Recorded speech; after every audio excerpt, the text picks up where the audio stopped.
Welcome back to another episode of Rock Boys Football. Lincoln Riley, USC, working their way through spring practice. The pads came on Saturday afternoon. This is about that time when you see players, maybe start to separate a little bit and kind of put a stamp on, hey, I'm going to be a difference maker for this program going into the 2025 year. Want to talk about a few names that have generated a lot of buzz early. And I think the most surprising name on this list is JUCO running back Wayman Jordan.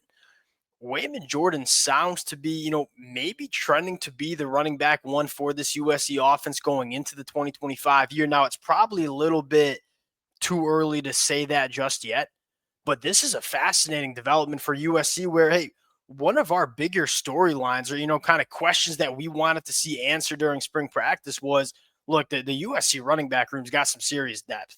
Talk about Brian Jackson going into year two, Amarian Peterson. You bring in Eli Sanders as well. You're bringing the number one running back in JUCO and Wayman Jordan. Those are four bodies, four names that we trust a lot going into the 2025 year. I think the question that a lot of USC fans wanted to see get answered was, hey, what running back is going to separate themselves going into 2025? Last year, you saw it was Woody Marks. The year before, you saw it was Marshawn Lloyd. I think it's worth noting that USC, with these offseason additions at the running back position, they've been pretty nails with their evaluations.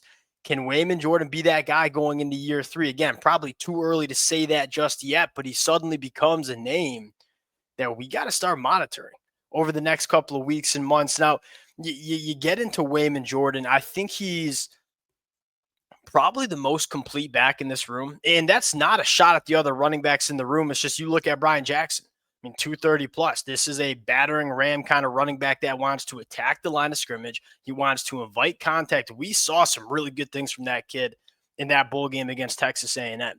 He's going to play a role for USC on offense in 2025. I would imagine, if any, I mean, it's probably going to be in some of those short yardage situations. You have a guy like Eli Sanders who a little bit undersized at 192 pounds, but really good out in space, can make people miss, has nice second level burst. You have a guy in Amarian Peterson who's probably closer to that Brian Jackson kind of running back where, hey, I want to get downhill, attack the line of scrimmage. I'm going to excel inside the tackle box in those short yardage situations.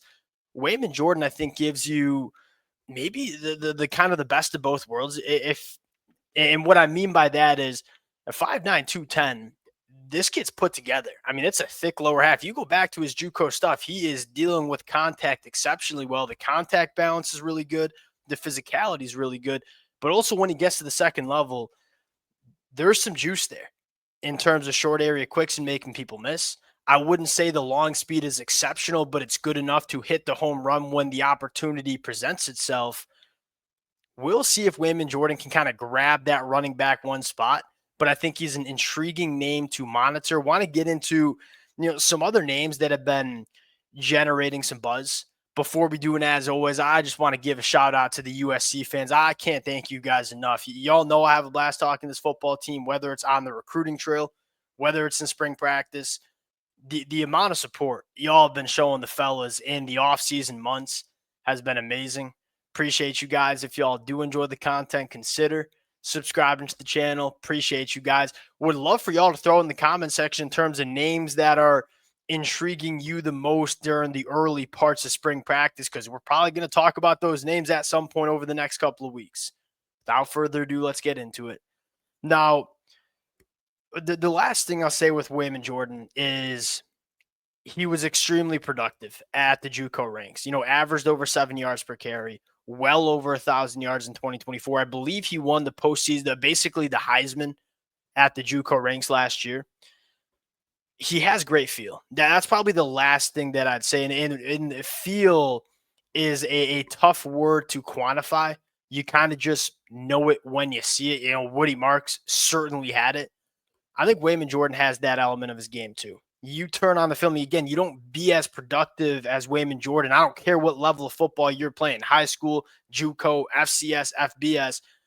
You don't get as productive as Wayman Jordan was if you don't have a good sense of playing the running back position. I think Wayman Jordan brings that to the game as well, which, might be the most important aspect of a running back. we think that USC is going to lean into the run game a little bit more. I think you saw USC find their run game and start leaning into it a little bit more towards the back half of the season. We saw that unlock their USC offense a little bit. Who's going to be that running back that, last year was Woody Marks. They kind of identified Woody Marks as the difference maker, and they rode him. Do we see a running back separate like that going into 2025? I'm intrigued if it's going to be a guy like Wayman Jordan. Now, the another name that you have to talk about is Jacoby Lane. Now, I can see a lot of USC fans. Y'all might be rolling your eyes at me saying, hey, you're preaching to the choir. We know Jacoby Lane's that guy. He been that guy. I would agree. What I would say is there's levels to being a good wide receiver. There's good, there's great. From what you're hearing early, and I'm not getting it just from the highlight that I'm sure everybody has seen on USC's Twitter page. That was a freaky highlight, by the way. But I'm saying what other people are talking about, how other people are talking about Jacoby Lane. 6'4", 200 pounds, starting to get more nuance in his game. Jacoby Lane maybe over the last 2 years was a guy that, hey, we know the ceiling's extremely high because what he can do when that football is in the air is just a little bit different from everybody else. Does he become a little bit more multidimensional? That's what you're hearing. One of the things that intrigues me the most is, okay, Jacoby Lane was really good last year. Can he be great in 2025? We think he can be. But secondly, does Lincoln Riley recognize that Jacoby Lane's kind of the guy? Because you go back to last year, who led USC in targets last year? It was Zachariah Branch. I think there was some confusion, especially early on in the year, about who your difference makers were at the wide receiver position. To me, it was pretty clear it was Jacoby Lane, and it was a guy like Mekhi Lemon. Sorry, my phone's going off. It was pretty clear last year that it was Jacoby Lane and Mekhi Lemon. And I feel like it took USC almost the whole season to kind of realize that. You saw those two when they were the two guys against Texas A&M really stand out. What I'm most excited about is, all right, now there ain't no question marks about who our difference makers are. We are going to start the year making it a focal point to get Jacoby Lane and Mekhi Lemon ample opportunities. And I think that's going to help this USC offense immensely in 2025. We're going to be less concerned with trying to scheme up Zachariah Branch because that was clearly something USC wanted to do early, and it just didn't come together. Now it's Mekhi Lemon and Jacoby Lane. We know how good you are. We're going to treat you like some of the best wide receivers in the country. We're going to give you guys big-time opportunities to be impact players for this offense in 2025. Knowing who your playmakers are going into a year is really important. I don't think USC necessarily knew that to start the year. I think they know it going into 2025.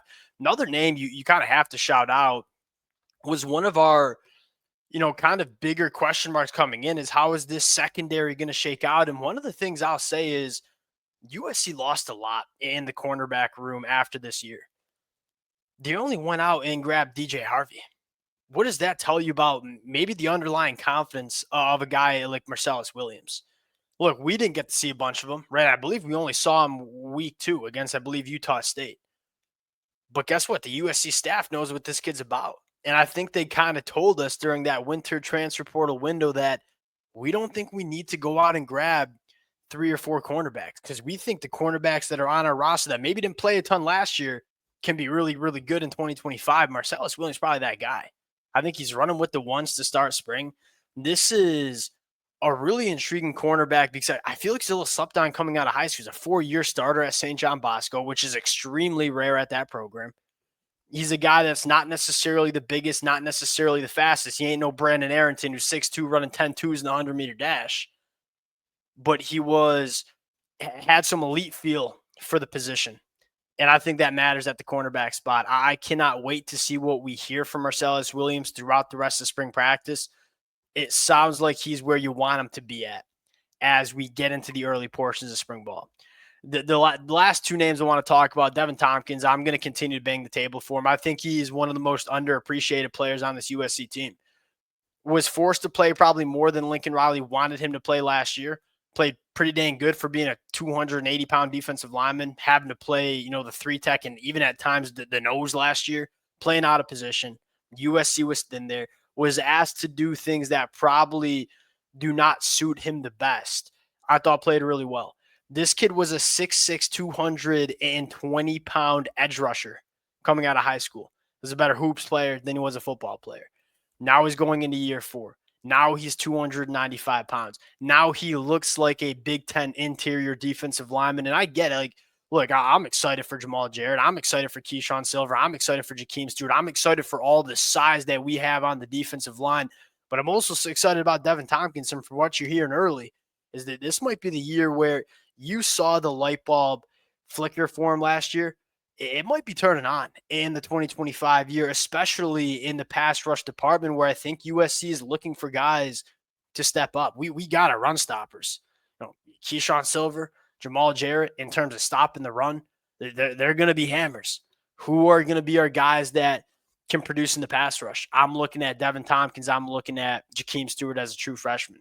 Cass Jacobson's another name to keep your eye on. I don't know if there's room for him to play in the rotation. I think if Cass Jacobson was on this team in 2024, he probably plays a lot as a true freshman. I just don't know if there's going to be enough opportunity this year because USC is so dang deep at that position. But you've seen and heard some good things from Cass Jacobson. The last name I'm on or kind of throw out there is Cam Fountain. Now, I haven't heard anything crazy from Cam Fountain. We know what he is because we saw him towards the end of 2024 as a true freshman become, arguably the best defensive lineman on this USC football team out there on the edge. Here's why I'm buying stock in Cam Fountain. David Bailey hits the transfer portal. If USC felt like that was a problem, their pass rush, and it was going to be a problem from the edge, they'd probably pursue David Bailey. And I think, look, don't get me wrong. I think David Bailey would make this team better. I think David Bailey's an awesome football player. USC saying, hey, we feel good about where our edge room is at, and we would rather allocate our resources to building the high school class up as opposed to paying for a 6-month rental from David Bailey. Them not pursuing David Bailey, or not making David Bailey a priority, tells me they're fired up for both Cam Fountain, for both Shelby, Anthony Lucas. Mostly Cam Fountain. I think he'd be the best edge rusher on this football team. I think he is right now the best edge rusher on this football team. And the fact that they're not pursuing David Bailey seriously makes me really believe that going into the 2025 year. Two remaining question marks I just want to kind of run through before we close out. Right tackle position. We haven't heard anything yet. It sounds like it's going to be a 3-horse race. Tobias Raymond would probably be my pick. Justin Tanu is a guy to certainly monitor going into year 2. And then DJ Wingfield. And what intrigues me about DJ Wingfield is that I think they can give him a look at right tackle because you've all of a sudden had some unexpected depth grow on the inside of the offensive line. Micah, healthy, could be a contributor. Killian O'Connor, somebody they seem to like a lot and had a really good winter workout. Started that bowl game against Texas A&M. Janory Reed could maybe play guard. And so now that gives you the flexibility to say, hey, Tobias Raymond and Justin, but also we'll incorporate DJ Wingfield in that competition because we all of a sudden feel decent about where our depth is on the inside of the offensive line. We'll see who wins the right tackle job, who wins that kind of wide receiver 3 job behind Jacoby Lane and Mekhi Lemon. Some early intriguing standouts. We'll continue to monitor it. Appreciate you guys rocking with it. If y'all do enjoy the content, consider subscribing to the channel. We'll talk to y'all later. Peace.